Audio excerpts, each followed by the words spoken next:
So,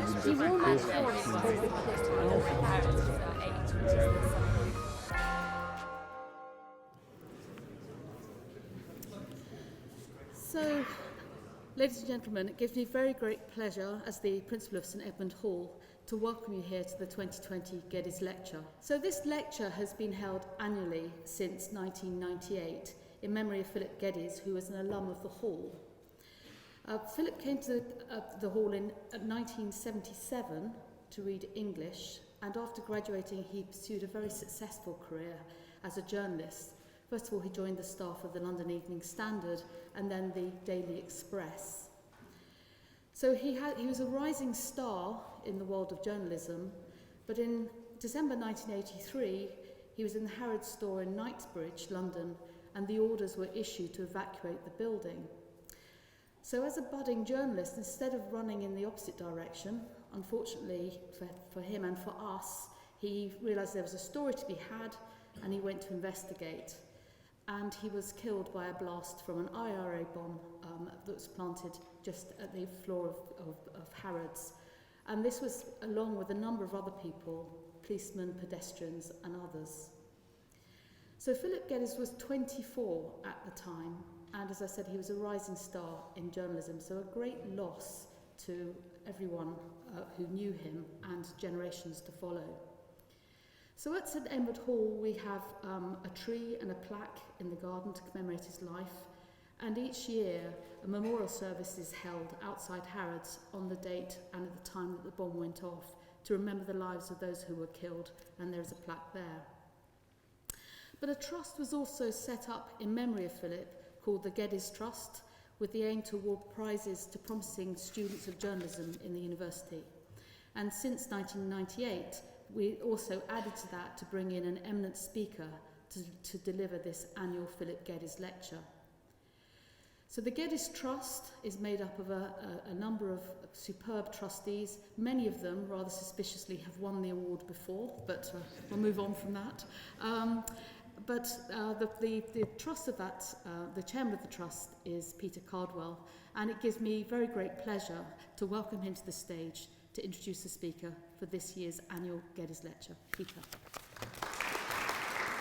Thank you very much indeed, Cathy, and thanks for all of your support throughout the year. The Philip Geddes Memorial Trust was set up the year after the journalist's death by Christopher Wilson, Philip's editor on the William Hickey column on the Daily Express. We're delighted that this year, as always, Christopher joins us this evening, as do members of Philip's family. More recently, as Cathy was saying, the Clive Taylor Prize for Sports Reporting, named after the famous cricket correspondent, was added to our prizes, as was the Ronnie Payne Prize for Foreign Reporting in memory of the legendary foreign correspondent, and Celia Haddon, who's Ronnie Payne's widow, is with us tonight. I must acknowledge the huge help from my fellow trustees on the Geddes Trust for their help over the past year. Paddy Coulter, Harry Hodges, Helen Lewis and our newest trustee, Ella Barron, thank you. Ella won the Ronnie Payne Prize, so joins, as Cathy was mentioning, Harry, Helen and me as former prize winners who are on the trust, so 4 out of the 5. Now, Paddy, if you're feeling left out, I know you did an undergraduate degree in classics in 1968, but there's still time to reapply because these prizes are given to undergraduates, so if you're feeling left out, you could apply. And if you get in, and these things are very competitive, and you feel like doing a bit of student journalism, you can always apply for the Geddes Prizes. On the Teddy Hall side of things, we very sadly said goodbye to Jill Powell this year. She left her post at the college a few months ago. Since I won the Geddes Prize in 2005, Jill has been an indefatigable, constant presence, doing all the actual work and keeping everything running smoothly. We're so sad to lose her. She helped me as a prize winner, then as a prize judge, as a trustee, and then to an even greater degree in more recent years since I've been the chairman of the trust. Over afternoon tea at the Randolph a few weeks ago, I hope I expressed the depth of our thanks from the Geddes Trust that we owe to Jill for her amazing contribution to our work over such a long period. We wish Jill and her partner Brian all the very best for the future.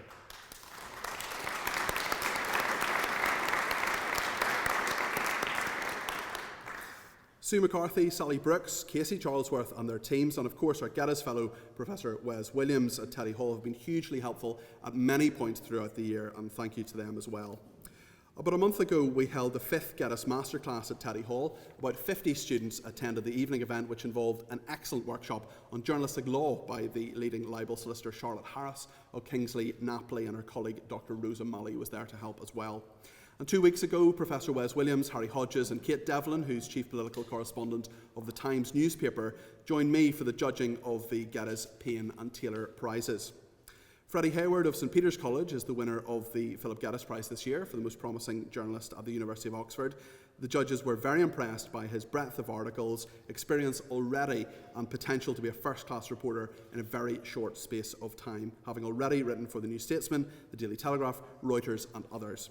Freddie will report from the controversial Beirut Pride March, starting what the judges believe will be a career focused on some excellent writing from in the Middle East and beyond.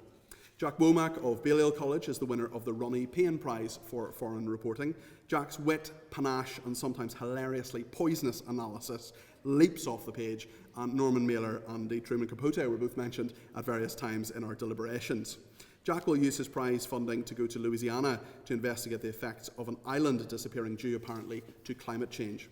And Isaac Pockney of Hartford College is the winner of the Clive Taylor Prize for Sports Journalism. Both Isaac's lyrical writing and beautiful photographs mark him as a huge talent. Like Freddie and Jack, he is a worthy winner. Isaac will go to New York to document, both in print and in photographs, why the sport of hurling is so important, not just to the Irish-American community, but to many others also.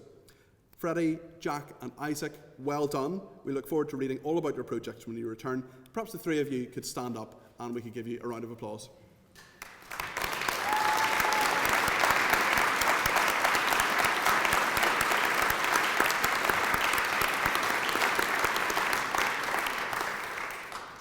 If you want to read more about the work of the Geddes Trust, please do take a look on our website, geddestrust.org, where you can find stories prize winners have written, more about Philip Geddes, Ronnie Payne and Clive Taylor, and what the Trust is up to throughout the year. Please follow us on Twitter as well, at Geddes Trust, and you can let us know on there what you thought of the lecture tonight. I should also mention that the memorial service for Philip Geddes and the other victims of the Harrods bomb is held every year at 1 p.m. on the anniversary, the 17th of December at Harrods. It would be lovely to see you there in a few months' time if you can make it. It's always a very moving occasion.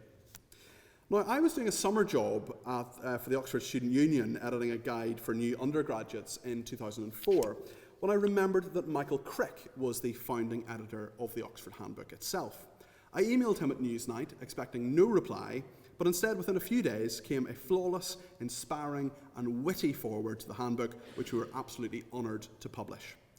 Michael and I actually worked together a short time later at Newsnight, and during my first few days, he asked me if I knew how to make a Microsoft Word document landscape rather than its usual portrait. I did so within a few clicks, with Michael as a result proclaiming me, and I quote, a techno-whiz. A description as flattering to my computer skills as it is completely inaccurate. Later, when I was on the political production team of Newsnight, Michael and I worked very closely together indeed. In fact, I had recently been appointed what was then known as Newsnight's luncher-in-chief, with the aim of convincing politicians over food and, more crucially, a glass of wine or seven, that what they really, really wanted to do was go to West London at 10:30 at night to be eviscerated by Jeremy Paxman with potentially career-ending consequences. One morning in July 2010, Michael came into the BBC's Westminster office where we both worked and plonked down the political magazine Total Politics' guide to the top 50 new MPs who'd just been elected in the recent intake. And it was also accompanied, I should add, by a list of Westminster restaurants. I was to start, as it was dubbed, the Great Cardwell Schmoozathon. I think Christopher Wilson might argue it's never really finished. You'll be delighted to learn that by Christmas 2010, your licence fee was used to lunch 37 of those MPs. Sheepishly reporting back to Michael my total, he stopped for a second and bellowed as only Michael can across the newsroom, "Carders, how the hell are you not the size of a house?"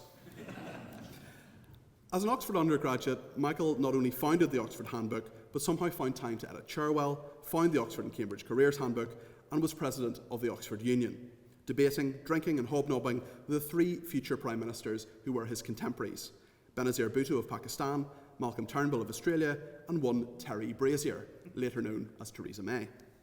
Michael's professional career hasn't been too shabby either. An ITN trainee, Washington correspondent, hugely successful investigative journalist, author of numerous books, including a biography that really annoyed Jeffrey Archer, Newsnight political editor, and of course political correspondent of Channel 4 News. Michael is now writing an independent biography of Nigel Farage, having recently published a biography of Dr. David Butler, who is still alive and living in Oxford at the age of 95. Michael recently went freelance to write his books and do weekly films for the Daily Mail video service Mail Plus, and as he currently isn't bound by the broadcasting regulations so many of our lecturers are, he can say exactly what he really thinks tonight, and I for one can't wait to hear it. It has often been said that the 5 most chilling words for any politician are, Michael Crick is in reception.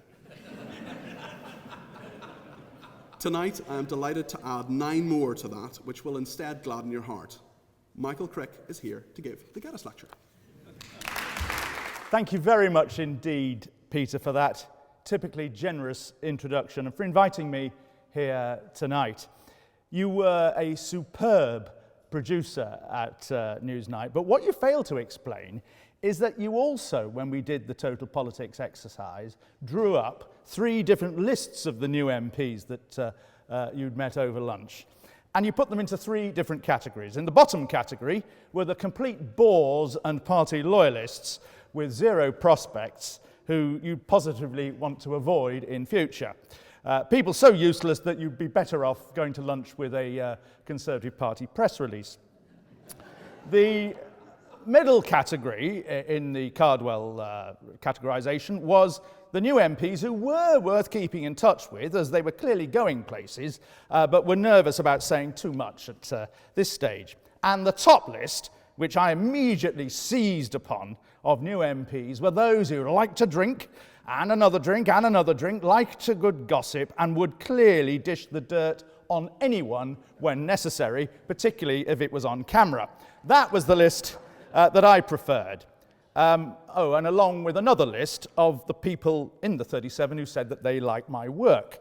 Unfortunately, that was a very short list, just 2 names altogether. Now, it's addressing an audience as eminent as this is a pretty nerve-wracking experience, though not quite as nerve-wracking as live TV can be, where your performance will be witnessed, maybe witnessed by millions, or in my case, with Newsnight and Channel 4 News, by thousands.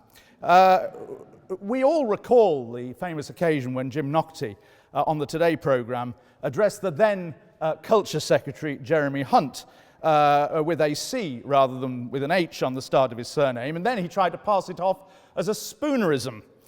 He never quite explained what hulture might be.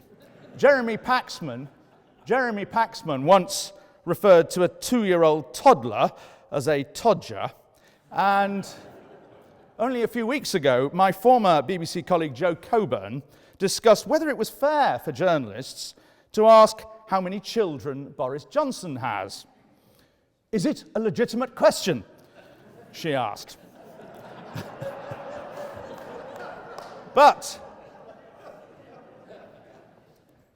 my favourite broadcasting gaffe dates back more than 40 years to the Jeremy Thorpe trial, when the former Liberal leader was in the dock at the Old Bailey, accused of the attempted murder of his former gay lover, Norman Scott. Now, on the big day when Scott came to court to give evidence against Thorpe, Desmond Hamill was reporting live for ITN's lunchtime programme, News at 1.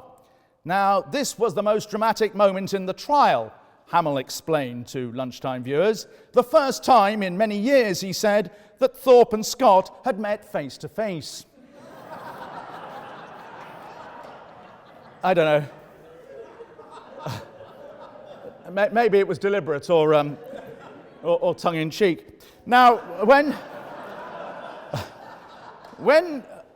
I was at Oxford in the late 1970s, as Peter has explained, I was privileged to know Philip Geddes. I edited Cherwell, as Peter said, in the Michaelmas term of 1977, and Philip turned up that October as a young freshman down from Barrow-in-Furness in Cumbria, although I'm sure he would have said Lancashire in those days, and volunteered his services Bushy-tailed, I suppose, is the phrase I'd use to remember him. Enthusiastic, keen, smartly dressed, mischievous, and a first-rate reporter. He supplied excellent tidbits for Charwell's then John Evelyn gossip column, but he wasn't too pushy, which is just as well, as that was the term on the paper that I initiated Charwell's Pushy Fresher of the Year contest, which went on for about 10 years in all.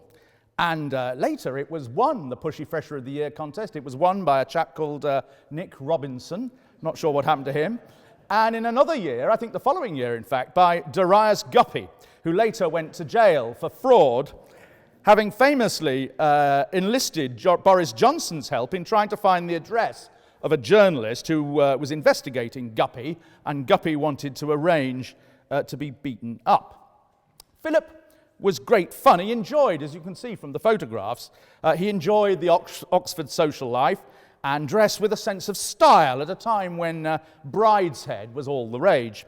But perhaps his greatest moment in Oxford came in November 1978, when Richard Nixon, 4 years after resigning the presidency, came to address the Oxford Union. Now, we were pathetic. And instead of giving Nixon a really, really hard time, we gave him, in the words of the New York Times, rapturous applause. We members of the Union were so deferential, it makes me cringe about it to think of it now. Nobody dared ask him directly about Watergate. I'd gone along assuming that others would ask about Watergate, so on the advice of a colleague, who later became a British ambassador as it happens, I asked Nixon very nervously whether he regretted bombing Cambodia. Well, he easily swatted that one away. No, he said he wished he'd bombed Cambodia earlier. Indeed, he was so pleased with that put down of me that he even mentioned it in his memoirs. Here was the biggest crook of modern times to occupy the White House, well, at least until then, and nobody amongst some of the finest minds in Oxford, and me, could lay a finger on him. Then rose a 19-year-old undergraduate from St Edmund Hall. You get a glimpse in that short clip of what Philip Geddes was like. His charm, his handsome looks, a shock of dark hair, his sense of humour, a slight diffidence, perhaps, and his erudition. I mean, how many other undergraduates could quote from John Webster's Duchess of Malfi, or even try to?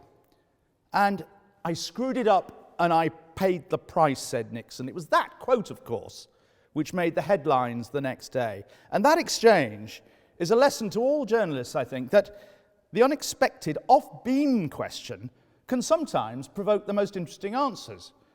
Not only did it get Nixon to mention Watergate himself when none of us had dared do so, we got a few jokes or two out of him, and then he rambled away and came up with the lines that made the headlines.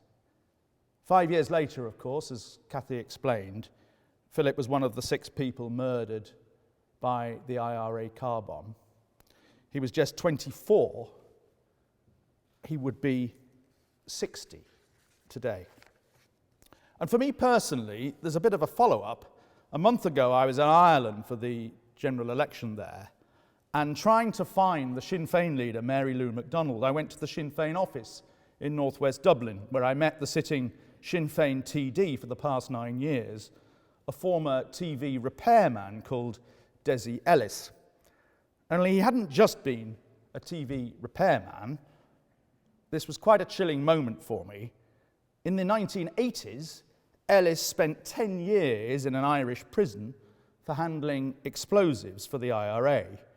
He'd then been extradited to Britain and put on trial at the Old Bailey, charged with conspiracy to cause explosions. And the prosecution alleged that some of the bomb-making equipment found in a wood in Berkshire, with Ellis's fingerprints all over it, was similar to the bomb used on Harrods. But Des Ellis was acquitted, so as good journalists we must presume that he wasn't Philip's killer. Philip came down from Oxford in 1980, and earlier that same year, I too arrived for a journalistic career in London as a graduate trainee with ITN. Now, ITN was a great company in those days, independent television news, known all over the world, and providing the 3 news bulletins a day for the ITV. But despite my title, there was virtually no training. You probably notice it today. We were simply thrown in the deep end, sink or swim. Now, my plan was to work for a few years in journalism, then go into politics. And from time to time at ITN, I'd express my political views to colleagues. And I was quite surprised when hardly anyone told me what they thought about politics. An exception was John Snow, who made it clear he hoped that Neil Kinnock would make him ambassador to Washington one day. But my big mentor at ITN at that time was a man called Paul McKee, who loved elections and briefly became editor of the Channel 4 News before dying, sadly, of leukemia at the age of 59. Paul was very, very firm about impartiality and neutrality in ITN's output, and indeed expressing opinions around the office. Indeed, after once I'd done so, Paul told me, that I needed what he called an opinion-ectomy. So, I had my opinion-ectomy, and I have to say it was excruciatingly painful, but the operation worked. Sir David Nicholas, another great ITN figure, and still alive at the age of 90, was the editor of ITN in those days, a towering pioneer in the history of TV news. He believed that ITN's reputation for impartiality was one of its great selling points. And in 2015, Sir David did an interview with Alistair Stewart to mark the 60th birthday of ITN. And by the way, Alistair's recent departure from ITN is, in my opinion, an absolute outrage, a sign of just how weak ITN bosses are these days compared with greats such as Nicholas and McKee. And in the interview, Sir David related how the maxim on the ITN news desk in those days was that if they ever secured an exclusive one-to-one interview with God Almighty, then the immediate obligation of the news desk would be to get onto Satan's office and offer him the right to reply. Impartiality has been an important feature of British broadcasting since the very start, laid down by Act of Parliament. Indeed, in the early years of television after the war, there were huge concerns that the radio and TV airways might be taken over by one political party or another. That, of course, was the era when memories were still fresh and strong of how totalitarian regimes, Hitler's Germany and Stalin's Russia, had hugely exploited the new media of radio and TV for propaganda purposes to brainwash their populations. And until the advent of ITV in 1955, broadcast journalism, a BBC monopoly up to that point, was dull and very limited. My ancestral colleagues had the extraordinary 14-day rule, whereby broadcasters weren't allowed to discuss any issue which was due to be debated in Parliament within the next fortnight. A bizarre rule, and anyway, how was one to know what was about to come up in Parliament 2 weeks from now? More incredible still, until the late 50s, broadcasters didn't cover British election campaigns on radio or TV in any way. The news bulletins would simply announce at the start of the campaign that the Prime Minister had gone to the palace to ask the King or Queen to dissolve Parliament. Then, over the next 4 to 6 weeks, there would be a few very primitive election broadcasts made by each of the three main parties. But the next news that BBC listeners and viewers would hear or see about the election would be the results. Absolutely farcical. And it had absurd implications. During the 1950 election, in a campaign speech in Edinburgh, Winston Churchill declared that if he became Prime Minister, then he would immediately call a meeting at the summit, in his words, with Joseph Stalin and President Harry Truman, along the lines, of course, of the famous wartime meetings at Potsdam and Yalta. That speech, incidentally, was the very first ever use of the word summit to denote such gatherings of world leaders. More important, Churchill's speech was huge news around the world, delivered just as the Cold War was getting a lot hotter, or colder, in Eastern Europe and Korea. It was reported on Radio Moscow, all the US networks, almost everywhere on the planet that TV and radio then existed, except Britain. The higher-ups at the BBC decided that Churchill's offer of a summit meeting was an election stunt, a gimmick, which in a way it was, of course, though it was also sincere. But the BBC decided to ignore it. Churchill's offer wasn't mentioned on any BBC news bulletin in 1950. Now, once ITV started in 1955, it was inevitable that these ridiculous rules would be overturned. And in my recent biography of Sir David Butler, I explain how in January 1958, he, together with Bob Mackenzie and Grace Wyndham Goldie of the BBC, convened a conference at Nuffield. And there it was secretly agreed between the broadcasters and leading politicians such as Rab Butler and Tony Benn that this ban on covering British election campaigns would be dropped with immediate effect. Though bizarrely, the change was never actually reported anywhere. And by this point, 1958, the timid broadcasters, the BBC and rather less timid ITV, had earned the politicians' trust. Now, 60 years on, that trust seems to have evaporated. During the election, of course, Boris Johnson decided at the last minute not to go head-to-head in an interview with Andrew Neil, which prompted Neil's famous to-camera monologue in the style of the great American Walter Cronkite attacking Johnson's decision. Yet Andrew Neil is no rabid Labour supporter. Indeed, he chairs the board of The Spectator, the pro-conservative, pro-Brexit magazine, which Johnson himself once edited. And when neither the Conservative nor Brexit Party leaders turned up for a debate on the environment on Channel 4 News, the programme went further and replaced both leaders with melting blocks of ice. Now, that was a pretty juvenile response, in my opinion. No broadcaster is automatically entitled to an election interview, though the convention for the last 50 or 60 years in this country is that party leaders do regular intervals, and it's healthy for democracy that they should do so. After the election, the government began a boycott of the Today programme. And whereas once one would expect to hear ministers every morning, too many of them really, on Today, none appeared for 10 weeks or so. Not one, despite major events over those 10 weeks.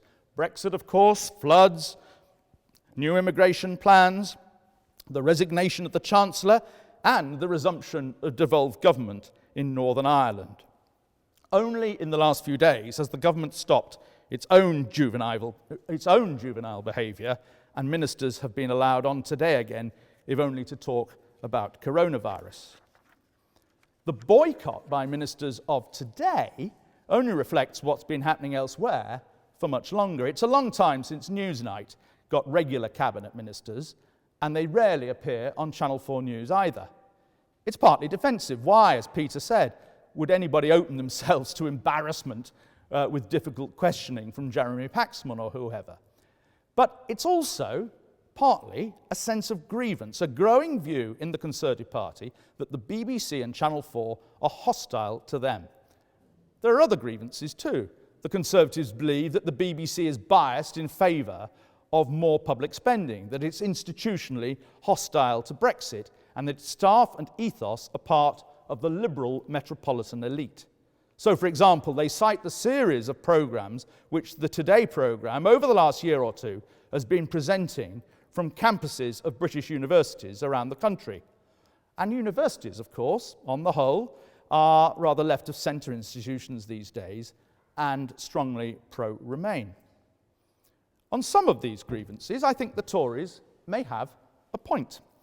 When I joined the ITN newsroom 40 years ago, only about half the journalists there had gone to university. Many had worked their way up from leaving school at 15 or 16 to work on local papers, then gone into local TV and radio before making it to ITN. There were even a few who had backgrounds in the old cinema newsreels. And we graduates, mostly Oxbridge graduates, I admit, were teased that we hadn't come up the hard way. Of course, while there was greater diversity 40 years ago in terms of family, social, and educational background, the broadcasting companies lacked diversity in all sorts of other ways. Trevor MacDonald was one of only 2 black faces at ITN, and I can't think of a single Asian journalist at ITN at that time.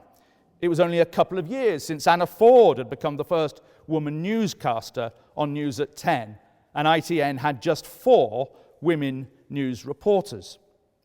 In the 40 years since then, of course, the BBC and ITN have progressed in leaps and bounds in terms of diversity in the modern sense. They now employ lots more women, people from ethnic minorities, staff with disabilities, staff who are lesbian or gay, and so on. And quite right too. Yet the great paradox is that the diversity in broadcasting, in the sense I'm now worried about, background and outlook, has got much, much worse.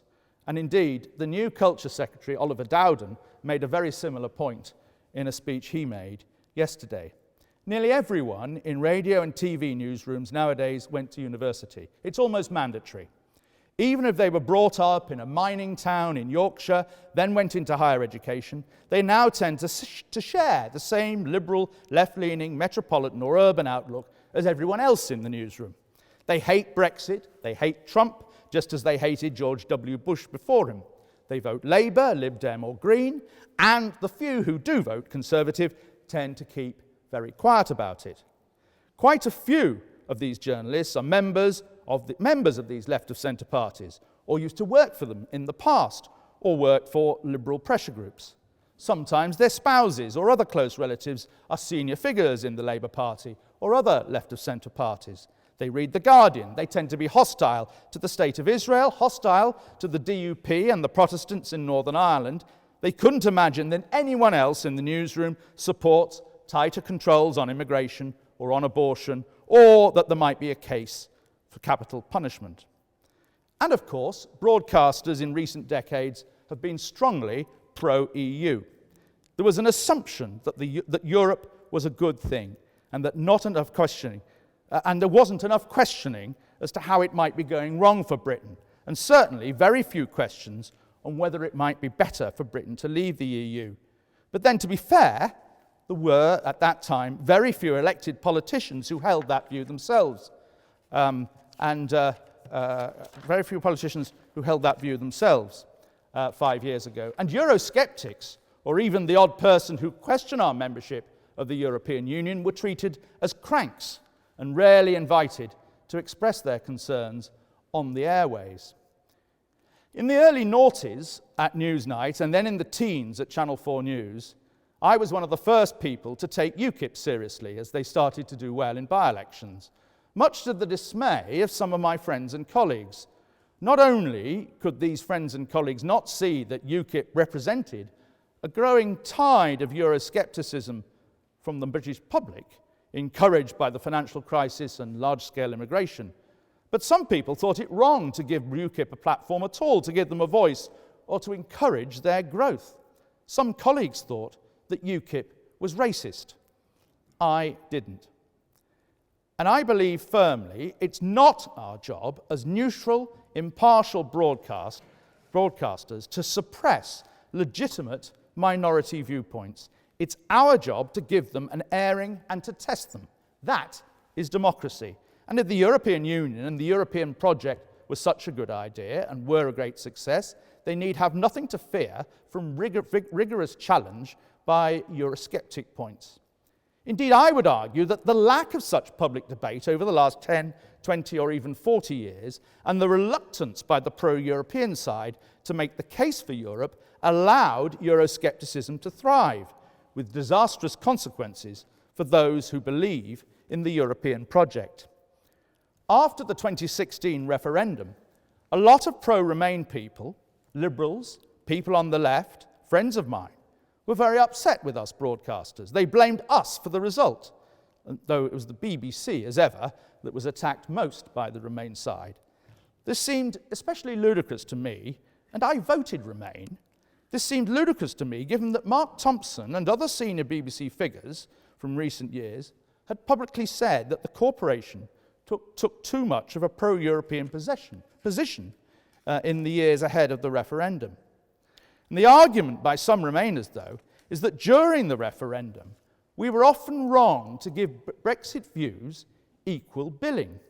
It was absurd, they said, to hold debates giving a pro-Remain economist and a pro-Brexit economist equal status when the overwhelming majority of professional economists were pro-Remain.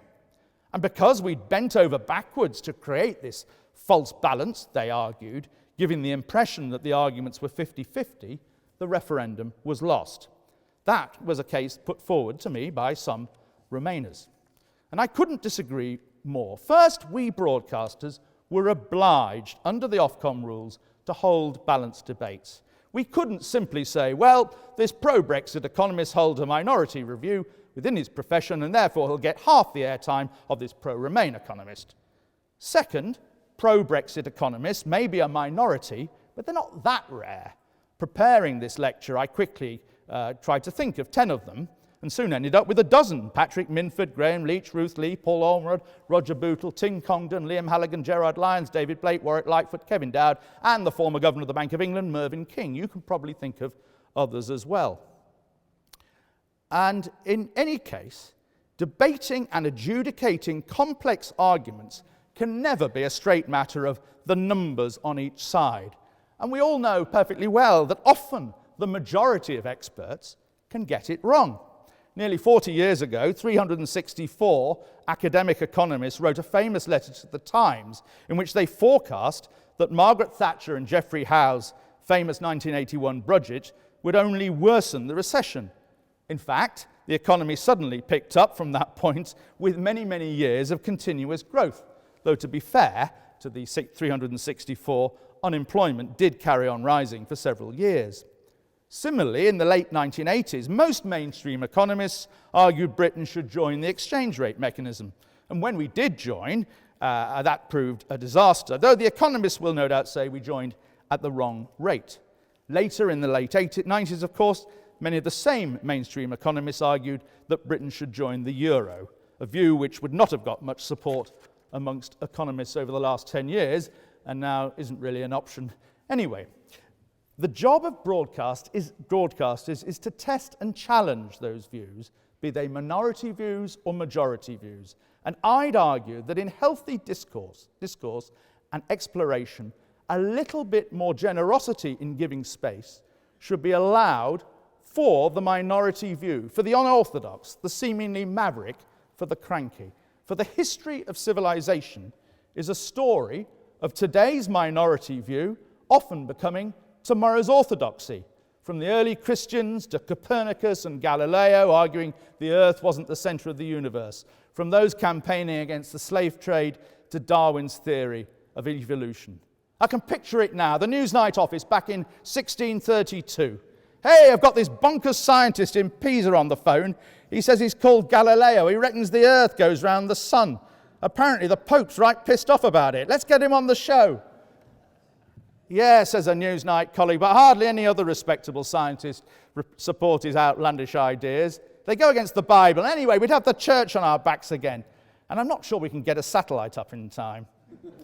Now, I know these issues aren't easy. Most minority views, of course, don't prevail in the end. Thank goodness, probably. In the 1970s, for example, the paedophile information exchange, known as PI, was seen as a semi-respectable organisation. It seems astonishing now, but they were actually linked to the National Council for Civil Liberties, now Liberty, and the early campaigns for gay rights. And I remember how The Guardian would regularly publish letters from PI officials. I don't know, but I imagine PI were also given occasional airtime by broadcasters to express their view that sex with people under 16 should be legalised. Now, nobody believes that today. Society develops, views move on, some die, and others flourish. The fact that most broadcasters, like most people in the academic world, were shocked by the outcome of the EU referendum reflects very badly on us indeed. Andrew Dilnot, the warden of Nuffield, issued an apology on behalf of the academic community for not foreseeing the result.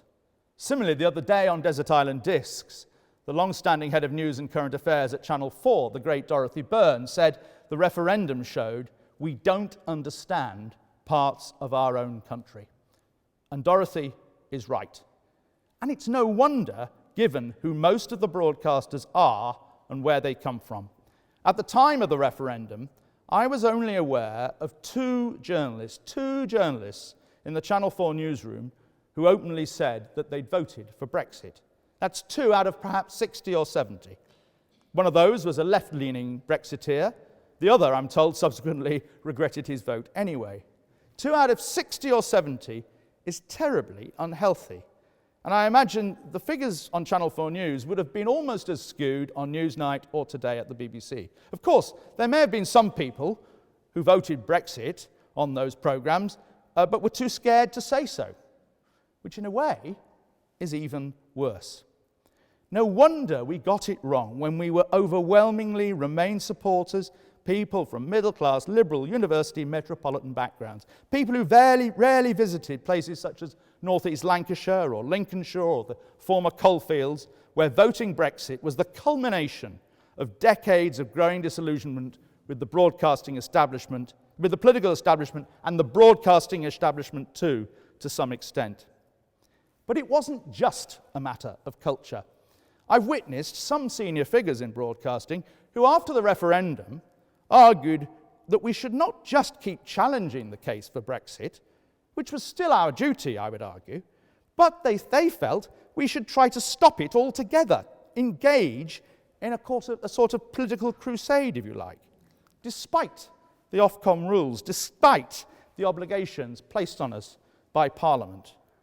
And that reflects a greater willingness by certain individuals in broadcasting in the last 10 years, people in senior jobs, presenters, and on-screen reporters, to express open hostility to the Conservative government in their newsrooms, and sometimes outside.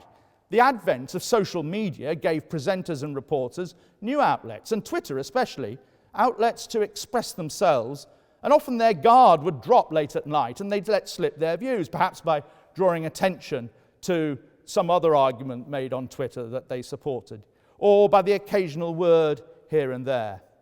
They'd use phrases, and there was a lack of thought about how just one little phrase, a word here and there, can be highly dangerous. For instance, the phrase, despite Brexit, as in, despite Brexit, the unemployment figures are doing well. Well, doesn't that show quite a lot about the person who's delivered that sentence? At the same time, it's become increasingly easy to discern the views of many presenters. By no means all, but often by their greater hostility to certain interviewees, or the growing habit among some presenters of calling some of their guests, but only some of them, by their Christian names. In the US Democrat primary elections this week, I noticed how a couple of very senior BBC reporters would regularly call one candidate Bernie, while the others were Biden, Bloomberg, and of course Trump. And social media has presented broadcasters with huge problems. Around the time of the 2016 referendum, 2 or 3 members of the board of Channel 4 became very concerned about the lack of impartiality of Facebook posts by Channel 4 News. What had happened was that the programme was keen to boost its following on Facebook, and we knew that the obvious way to achieve extraordinary numbers on this was to make Facebook videos which had a particular appeal to the young. The trouble was that young people, on the whole, have very different views to older people, and that these videos went way beyond what would have been acceptable on the programme aired on Channel 4 itself. One video we showed presented the DUP as a bunch of socially conservative dinosaurs with outdated views, and no explanation of the background of Northern Ireland which they represent. Another slammed Michael Gove's record on the environment with no attempt to explain it from his point of view. And a week after the referendum, one of the Channel 4 News' Facebook videos involved footage of a Conservative fundraising event at the Hurlingham Club, and presented it as the people who brought you the disaster of Brexit are now enjoying themselves. Fortunately, Channel 4 headquarters, tipped off, quickly insisted that the video be taken down. Things got worse for the programme in 2017. In March, when a jihadi killed 5 people, including an unarmed policeman, in the dreadful attack on Westminster Bridge and Parliament, Channel 4 News went on air at 7 o'clock and in a rush of over-enthusiasm named the wrong man as the terrorist killer. The man they named was actually in jail at the time. Meanwhile, senior figures at Channel 4 grew increasingly concerned about the biased nature of tweets by certain figures on the programme, as a result of which at least one individual was banned from tweeting for a while. Then Jon Snow was reported to have chanted "fuck the Tories" at Glastonbury, reports he never convincingly denied.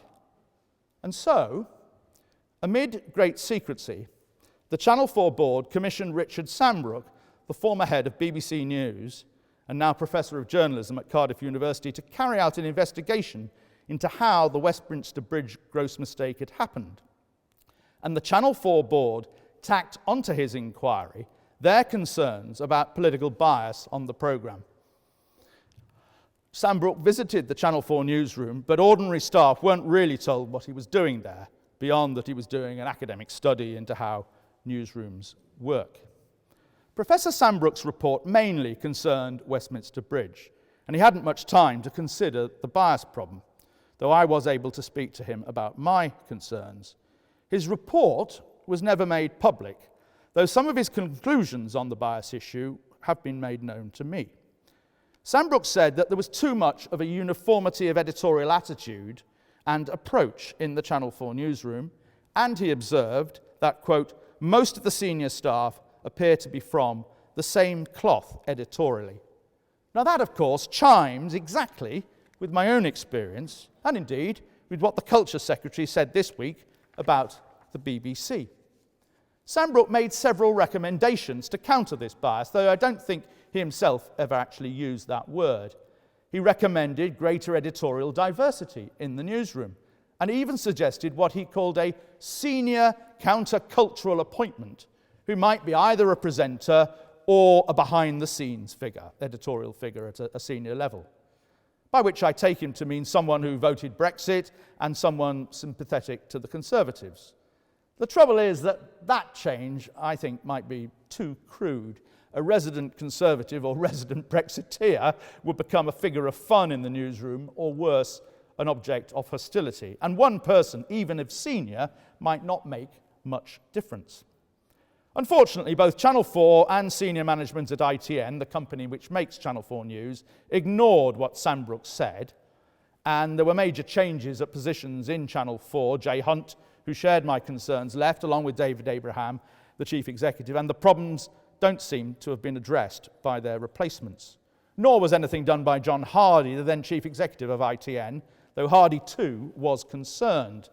The political leanings of Channel 4 News are something of a joke within the rest of ITN, to the extent that at John Hardy's leaving bash at the end of 2018, 2 senior ITN editors both made jokes in their speeches about the socialist republic of Channel 4 News. Now, to be fair, what Sambrook found doesn't just apply to Channel 4 News. I think it applies to most broadcast newsrooms, if not all of them. And broadcasters need to work harder on the kind of editorial diversity which Sambrook and Oliver Dowden have identified. Broadcast managers are very hot these days on every other kind of diversity: gender, race, sexuality, disability, religion even, and quite rightly. And no doubt HR departments at the BBC, ITN or Sky could furnish us with all sorts of statistics of the proportion of the people from each of these groups in their journalistic workforce. Indeed, I was shown such stats when I briefly sat on the ITN staff committee. On gender, race, sexuality and disability, they're keen to reflect the population as a whole, and they're increasingly successful in that, and that's good news. Though, of course, some areas are still patchy. The gender balance on BBC News seems pretty much 50-50 these days, though not yet, it seems, in terms of pay. But there's a worrying silence from broadcast bosses about the kind of diversity which Sandbrook and Dowden have identified, diversity of outlook, of background, and of opinion. Now, I know it's tricky, but it's not impossible. In the late 1980s, when John Birt, as Deputy Director General, set up the new On the Record weekly political programme at the BBC, Birt deliberately went out of his way to recruit staff on the programme with different party backgrounds in politics and to balance those backgrounds. Indeed, amongst the Conservatives recruited to On the Record at that time, deliberately, because they had Tory track records, were the young Michael Gove and the young Nick Robinson, who not long before had been national chairman of the Young Conservatives, and there were Labour people and Liberal Democrats as well. Broadcasters, like the universities, have gone out of their way in recent years to redress the imbalance in other areas, and good or promising broadcasters who are female, black, Asian, Muslim, gay and lesbian have been appointed in greater numbers and in some cases put on a fast track, and quite right too. Indeed, there are some complaints that it's difficult for young white males to get on screen these days. Now, there's no reason why broadcast managers can't seek out more people from conservative backgrounds, more supporters of Brexit. After all, there are plenty of Tory ministerial advisors knocking around looking for work, or ex-Tory ministerial advisors knocking around looking for work. And the way that Dominic Cummings is behaving these days, there are bound to be quite a few more. And I would argue the broadcasters should stop being obsessed with employing just young people. There's hardly anyone in TV or radio newsrooms these days over the age of 45. If they employed more people in their late 40s, 50s, 60s, and indeed 70s, that in itself, I think, would go some way towards redressing the political bias problems of which I've spoken. We need to scotch the assumption that, that broadcasting nowadays is solely a career for university graduates. We need to get out more to the neglected areas of the UK where many of the people who voted Brexit live and feel they've been let down by the South East elite. Now, famously, of course, Channel 4 is trying to keep in touch with the rest of the country by moving its headquarters to Leeds, with new hubs in Bristol and Glasgow. Well, that's good, up to a point. But Leeds voted Remain, though only marginally. Bristol and Glasgow both voted strongly Remain. And if Channel 4 really wanted to immerse themselves in the other Britain, then they should move to somewhere like Accrington in northeast Lancashire, where my grandparents lived. And 75% of people voted Remain. And you can get great vox pops in Accrington and in Lancashire, friendly people with a lovely accent, which, unlike Geordie, is comprehensible. Or Channel 4 could have moved its headquarters to Boston in Lincolnshire, or Barrow in Cumbria, Philip Geddes' hometown. All strong Brexit areas. Equally, the BBC is moving more journalists to Salford. Now, Salford did vote for Brexit, though I'm not really sure that you'll find many Brexit voters in Media City, where the BBC and other TV companies have their offices. I don't think also it's unreasonable for managers in TV and radio journalism to keep a log of the political backgrounds of their journalists, who worked for an MP, as I once did, albeit 44 years ago, who held office in a party or campaigned for one, or worked in campaigning pressure groups. Nor would there be anything wrong, I think, in doing staff surveys on such details, anonymously, if necessary. Okay, perhaps asking staff how they voted at the last election might be considered too intrusive. But questions about party membership and employment and campaigning activity are not unreasonable if you are trying to put together a balanced newsroom. And some of that information would have been in the job application anyway. From that data would flow obvious targets to redress the terrible imbalances which I have identified. But above all, broadcast managers need to be a lot more stringent about applying the rules, careful about the use of language, intonation, use of names, and so on. And Ofcom needs to be tougher on this. Channel 4 News recently banned all staff, apart from the political team, from tweeting about political issues. That's good to a degree, but it wouldn't have been necessary had journalists on the programme recognised that if they comment on social media on politics, they should apply the same stringent standards of impartiality as apply to broadcasting over the traditional airways. If broadcasters ignore all this, they're bound to attract more attacks from politicians. As the BBC heads towards its centenary in 2 years' time, the corporation is about to embark on the most ferocious battles to preserve itself. There's an immediate fight over decriminalising the licence fee, and then a more long-term struggle to keep the licence fee as the main form of funding. That battle will be so much easier if the BBC can demonstrate it takes up concerns about impartiality a lot more seriously. And persuading the public to keep paying the licence fee, especially when doing so is no longer a criminal offence, will be a lot easier as well if the corporation's journalism and staff more reflect the outlook and views of the Brexit areas of Britain and the areas which voted Conservative for the first time out of exasperation with Labour. Equally, there may well be new attempts to open the debate over privatising Channel 4. And during the election, after the lumps of ice incident, a senior advisor to Boris Johnson reportedly threatened to re-examine Channel 4's public service remit. Channel 4's struggle will be easier to win if they and their news programme don't look like a political crusade, anti-Tory and anti-Brexit.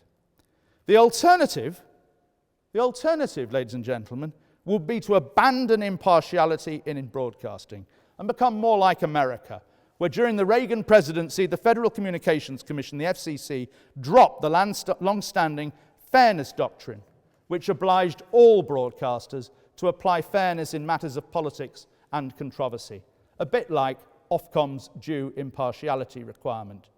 Now, much of US broadcasting increasingly seems to consist of a screaming match between the pro-Trump Fox TV on the right and CNN and MSNBC on the liberal left.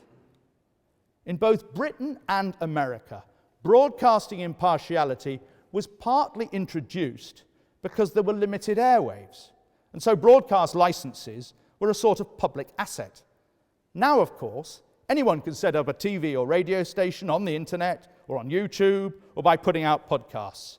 And in time, I imagine, all what we know of as broadcasting will be internet-based. Indeed, the new venture I work for, Mail Plus, which is part of Lord Rothermere's Associated Newspapers, is an example, I believe, of the future. We're a kind of online magazine. Last autumn, I covered the election, much as I had for decades, working for Newsnight and Channel 4 News, making daily films on the campaign trail. My work wasn't covered by the Ofcom rules, as Peter explained, so when I went to a constituency, I wasn't obliged to include each candidate from every major party, as the terrestrial broadcasters still are obliged to too, thanks to a rather inflexible, in my view, Ofcom rule. But in every other way, I tried to be balanced and fair in the way I was when I was with my old traditional TV employers. Impartiality in broadcasting is worth preserving as long as we can, though it may not last forever. As my old Channel 4 News colleague Gary Gibbon once remarked, at a time when our politics is increasingly polarised and fractious, an impartial broadcasting system is something that helps bind society together, something worth clinging on to. Havens where people can seek the truth and expect intelligent, revealing, balanced, and fair analysis. Thank you.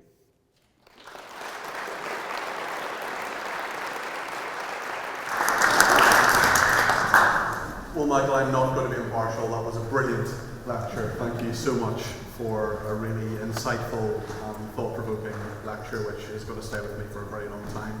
We're running out of time. Let's take 4 questions. First one from the chap in the glasses there. Just wait for the microphones and please say your name. My name's Matthew Prescott. I'd like to ask how, in a culture of lies, post-truth, where both sides are capable of lying, and if impartiality relies on balancing 2 arguments which are increasingly polarised, is the truth being ignored? Is evidence being ignored? How do we get away from this post-truth world where reporters can get to the essence of arguments more honestly, where if you have to have an opinionectomy, as you said, which is a good word for it, but then that imposes a form of dishonesty on the interrogator where they can't be truthful about their feelings. And maybe we should find other frameworks which allow more honesty in the questioning, in the answering, and in the total debate. So could you express your alternatives to maybe impartiality? Well, there's a lot packed into that question. For a start, I'd say, let's stop accusing politicians of lies apart from in exceptional circumstances. To say the 350... Well, first of all, you stop. I disagree with Dorothy Byrne on this. I don't think it's helpful to go round accusing politicians of telling lies. I think it cheapens the debate, it lowers the tone of the debate. The word lies should be, I think, reserved for the really bad cases, the Goebbelses of this world. And in the world we live now, where you can check up on facts, just like that, actually we're in a stronger position than ever to point out politicians' untruths. Take an example. I was at an event that Boris Johnson did in Uttoxeter, where he denied, I asked him about immigration and how his views on immigration had gone all over the place over the years. I brought up him raising Turkey during the referendum. And he denied on camera that they'd raised Turkey at all during the referendum, which of course is not true. They did raise Turkey and he'd raised Turkey. And within minutes, my people back in London were able to email me chapter and verse on this. So at the end of his Q&A, I was able to go up to Johnson and question him about it and cite the quotation. Now, I couldn't have done that 5 years ago, 10 years ago. We had to go around, checking through cuttings. The whole process was so much quicker. Actually, in a world, we are in a position now where we're actually much stronger in holding politicians to account for their untruths and for getting it wrong. And fact-checking has become a daily, regular occurrence of many broadcasters and many newspapers. But to go around, I think, lessening the word lie and applying it to things like the £350 million on a bus, I don't think that was a lie. That was just it was a trick. But I don't think it was a lie. I mean, you could conceivably spend all of the EU gain on the health service. In reality, it would never happen. I know I've only managed to answer a bit of your question, but it would take me a long time to answer the whole lot. I hope you'll forgive me, but I hope I've made a few points worth making there. Yes. Yes. Just there. Yeah. Hi, thank you for your talk. I was wondering, it seems like quite a lot of your definition of impartiality is by the parameters of sort of the electorate and how people vote. For instance, we would be more impartial if we took into account Brexiteers and newly converted Tory areas, and also if we perhaps took less into account young people's views, which is obviously reflective of the fact that young people vote much less. How much do you think that impartiality should be led by voting trends, and maybe there could be new parameters, which is that broadcasters can dissect issues so that they can lead voting trends rather than be led by? Well, I don't think ever there should be any thought of broadcasters leading any voting trends whatsoever. That is not our job. It's our job to reflect the different arguments that are being put forward. It's to reflect the debate, the different feelings about the general public, and obviously we will take into account polling information, voting information, trends, how certain things seem to be happening in this part of the country and in that part of the country, how people are no longer believing this, they now believe in this. All of those things we should take into account. But it's not our job to lead people down the road to socialism or down the road to Brexit or down the road against Brexit. That a world in which broadcasters did that, or a world in which you had a right-wing broadcaster and a left-wing broadcaster and a Liberal Democrat broadcaster, is not a world in which I want to live. I want to live in a world where we can actually trust our broadcasters to analyse things fairly and in a balanced way, and to help us reach our own conclusions on the balance of the range of facts and the range of opinions that there are on any one issue. Yeah? But is it taking into account a range of facts if you diminish, like for instance, diminish like the youth opinions because perhaps they're less... No, I'm not saying diminish youth opinions. I'm saying that one of the ways in which our newsrooms are untypical of the population as a whole is that they tend to be young. They're much younger than our viewers, and that inevitably produces a different outlook than it does than the outlook of the population of the whole is. So if your newsroom is on the whole under 45, people live to be 80 these days, 85. So you've got 35, 40 years worth of population unrepresented in newsrooms. Now you can't carry on. I'm not saying employ dozens and dozens of people in their 80s, although there are one or two broadcasters still in their 90s. I'm just saying that our newsrooms have to be much more reflective of the population as a whole, and that one of the problems that you have, the reason why young people are attractive in newsrooms is they're energetic, they're full of ideas, and they're cheap. They're paid a lot less than people are in their 60s, and that's why you can get 3 people in their 20s for 1 person in their 60s. That's why another reason why people want to employ them. But I think it's contributed in a small way. It's not the biggest part of this. I think it's contributed in a small way to our newsrooms, our broadcast newsrooms, not reflecting the population as a whole. I'm going to take one more question, then Kathy's going to wrap up. Just over here, please. If you just wait for the microphone. Michael, given your huge enthusiasm for politics, do you regret not accepting the safe seat at Bootle and going to politics? And how would you sort out the current state of the Labour Party?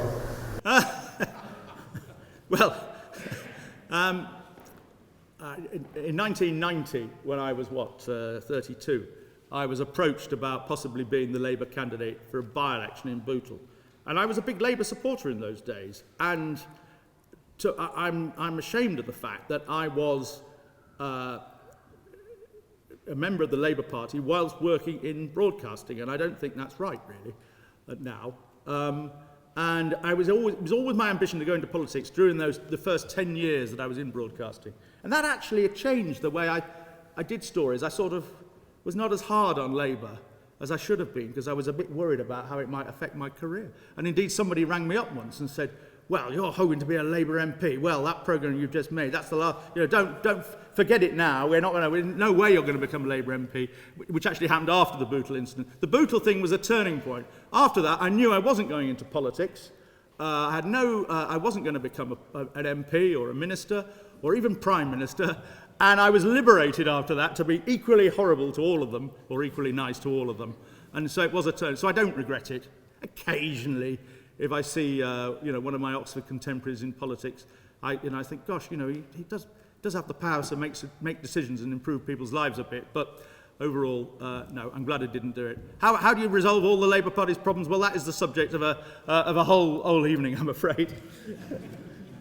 So I think we should call this evening to a close. I'd just like to say a huge thank you to Michael. Such an illuminating and fun talk. I mean, I will think about all the things you've said.